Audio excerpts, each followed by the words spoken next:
Mano tikslas yra išmušti gynybą iš ritmo. Ne, aš kai darau hezi judesį, jisai turi kuo daugiau pasitraukti į šoną.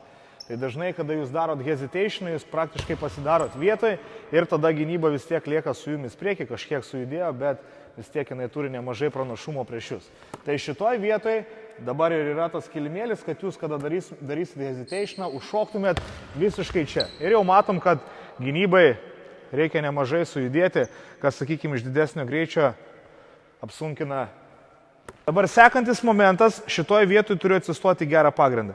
Kad šita koja būtų pasukta kem 5 laipsniais, kad nebūtų taifa. Iš šitos vietos aš galiu keisti kryptį tik tai eidamas čia ir tada, o jau čia stovėdamas iškart galiu atakuoti su klubu. Tai reiškia, nesurakinam klubą, esu čia. Ir viskas, ties šituo dabar padarom 5 pakartojimus, vieną hezį, čia varausi iš kairės, užšoku, laisva ranka iš karto saugo čia, atkreipiu dėmesį į savo pagrindą.